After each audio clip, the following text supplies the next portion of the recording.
Well, for this bonus episode, if you are a Patreon member, you'll actually be able to see this. We're looking at Katherine on the screen, and you're actually in your office for a change. You never, ever do recordings from your office. It's very cool in there. Describe what is behind you on that wall. Well, this is my little hideaway where all my notes are and where I do all my writing and research and consultations for clients and things like that. But I never do this publicly. I have behind me, of course, important things like my law degree and my undergraduate degree and my Supreme Court law license. And this is the Attorney General Award I won for the work that I did on active shooters. So that is really very cool. So that means a lot to me because it's an award for community service. So it's nice. Aww. I mean, because it means something to me for that. This is my bootleg FBI park in the building for free. Is that fake? No, it's real. Is it? I thought it was one of those things you might buy when you're going through Quantico's gift shop. No, it's real. If found, please return too. But it's old style. They don't issue these anymore.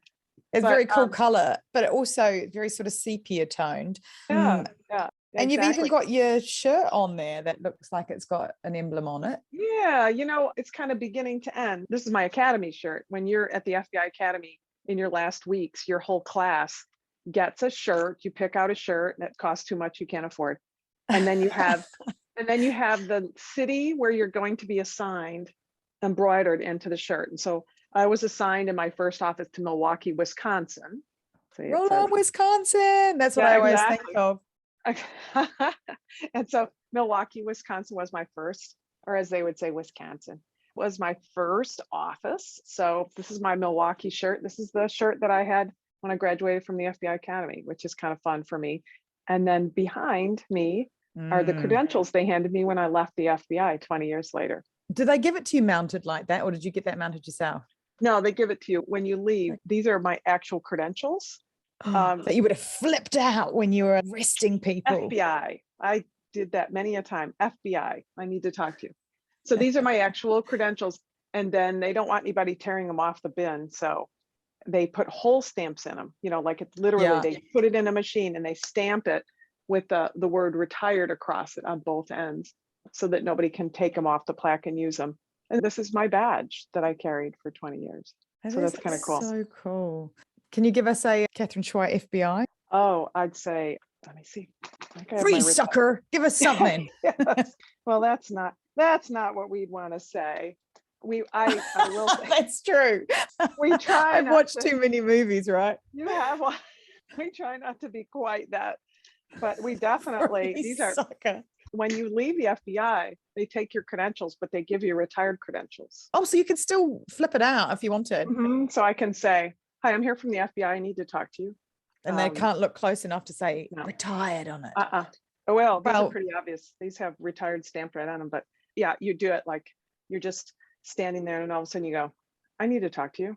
But you're way too cool for me. It's very much like you got to be real subtle about it. You got to be ready to open them up. And then you say, I need to talk to you. Can we go over here?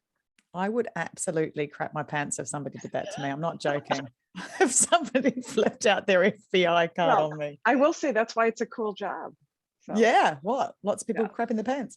Hey, I feel like I should return the favor now and describe the back of my office for you. Please do. Please so for the people that are on Patreon that can actually see my beautiful office, on my wall I have an orchid.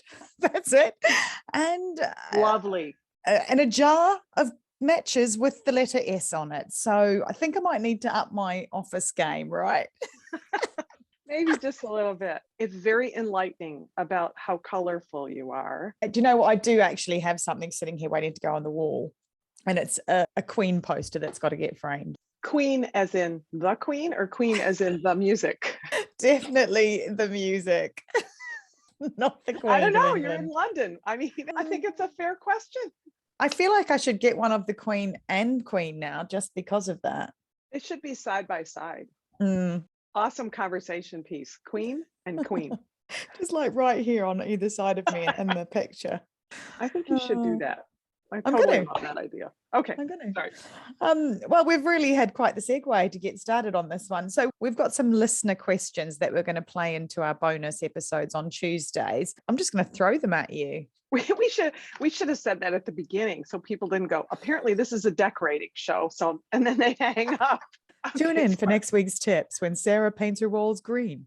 Okay, so we are going to actually be looking at listener questions. And if you've got a question that you would like Katherine to answer, don't worry, I'm not going to answer them. We're putting them straight to Katherine. Then you can either go onto our Instagram, Stop the Killing Stories. You can message us any which way on katherineschweit.com. She's got her own .com. That's pretty fancy.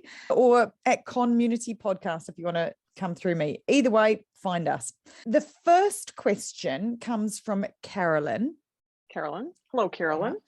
Hello, Carolyn, who is one of our fabulous Patreon supporters. So the question that she has is related to the Oxford episodes that we did earlier in season 2.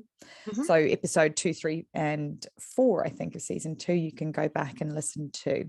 So her question is, the past 2 episodes on the shooting at Oxford were personal to me. I could not understand how the school let the student go back to the class on his own after the meeting with the parents. And it wasn't until I had my own experience of reporting something where I questioned what happens after educators say something. And is it possible that there is not a process that is followed? It's difficult as an educator to report something that you think is significant, go through the documentation process, then have the same student back in your classroom the next day at school. So, I mean, that's something, Katherine, that we've heard quite a lot. People think when they report things that there isn't a process in place. What can you tell people to reassure them that there is a process in place? Or is there a process in place everywhere?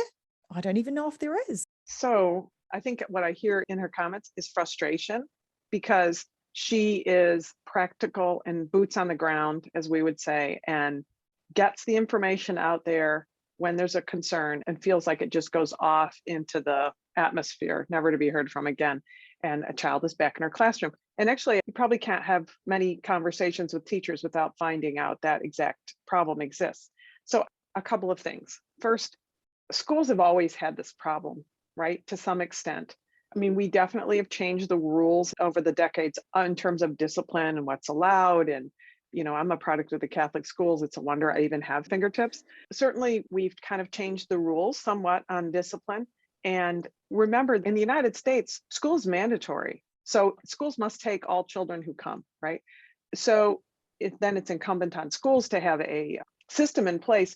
But a lot of times that system in place is maybe one counselor who's dealing with 300 kids. I mean, it is literally just her fear realized. A lot of times schools don't have in place something to monitor, maintain, manage students year to year or week to week or month to month, even though they have the structure there, right? But there's not like necessarily an assigned group of people or persons who really have the capability to manage everybody. And that group of people is a threat assessment team. So though some schools have threat assessment teams in some versions, they generally deal with the most extraordinary situations, you know, and until somebody snaps, until somebody breaks, until somebody has a traumatic event at home, what happens is that the school officials are generally reactive. There's not as much proactive. Some schools are better at it, right? But most schools, truthfully, 50 million people in the United States in schools and more across the world, you know, most schools have to be reactive. They're focused on educating and they just react when they see something that is amiss with regard to a student. And as a teacher, it is a concern because the child is not in your presence the whole time. You know, you don't have a check-in with that child every day to know, is he getting worse? Is he getting better? Is he getting control? Is he getting help? And I think that that's a legitimate concern that I don't really have a great answer to. I think there's a foundation for her fears. And I would urge that teacher to work with her school board, which is maybe out of her chain of command, but to say, hey, we need to have a threat assessment team set up. We need to have threat assessment teams, not just in the district, but one for each school, so that that group of people and, you know, better mental health support overall better school counselor support, better funding for school counselors. Sometimes we see situations where, and I don't mean sometimes like it's unusual, I'm saying it's more usual, that you may have counselors in a school, for instance, in an elementary school, 5 elementary schools in the district, and they have a counselor that goes to a school each day. How's that counselor really able to do that job? All they're doing is a little bit of reactive work, hoping that no boulders are rolling off the table. So, I mean, Yeah. we definitely need a better system, and we need persistent insistence that we develop a better system to provide proactive support for students, not just because it benefits the students, but because it benefits the teacher. I mean, I know teachers who have a problem student, who's disruptive to the whole classroom. And 2 days later, that student is back in the classroom. And then 3 days later, after another suspension, that student is back in the classroom. That makes teachers want to leave the business. It also prevents all the other students in that classroom from leaving. And to Carolyn's point, it sounds like there isn't necessarily a standardized process in schools. If you were going into a school, what advice would you say to a teacher or the school itself? How would you set it up from ground zero? Where would you find those processes? I know you've got a whole chapter on threat assessment in your book, haven't you? Yeah, actually, I have a whole chapter on threat assessment and another whole chapter on threat management, meaning how they manage the threats.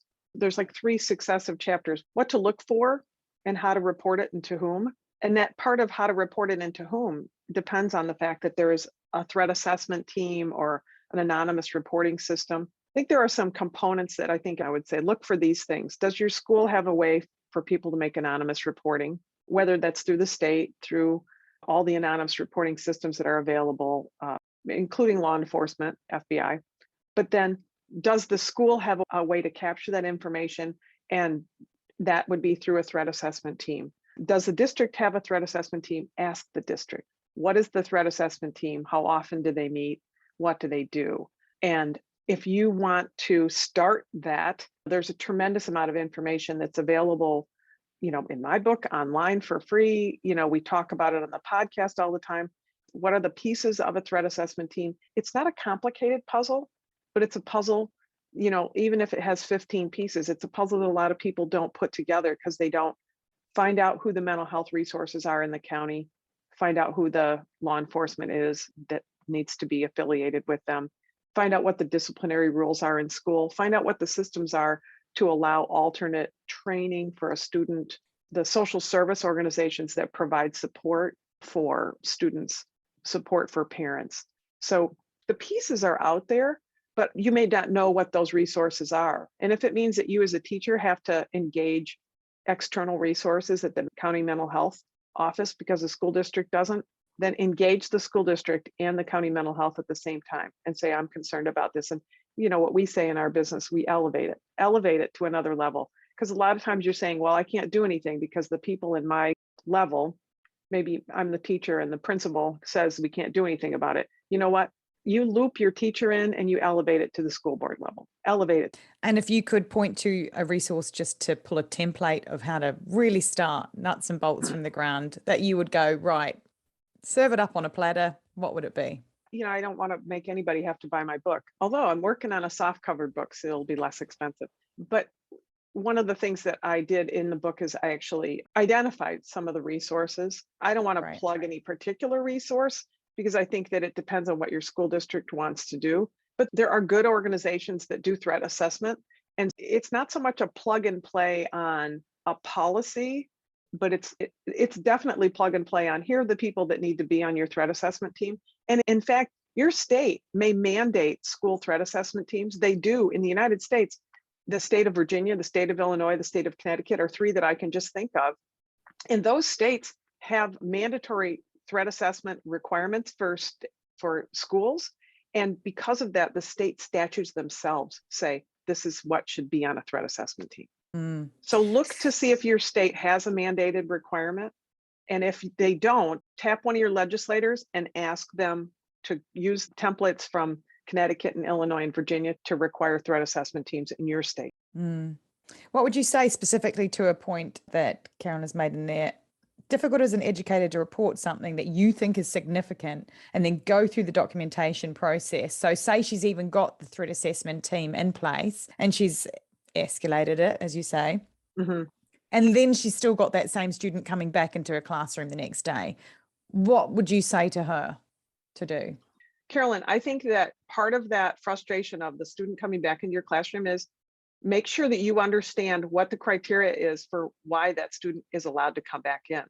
What is the Right. cutoff? What are the limits that the school board or a threat assessment team or the police department has, or the mental health officials have on in terms of being able to have a child removed from the school? And also remember that, removing a child from the school doesn't necessarily take a threat away. When somebody gets information, what is the process?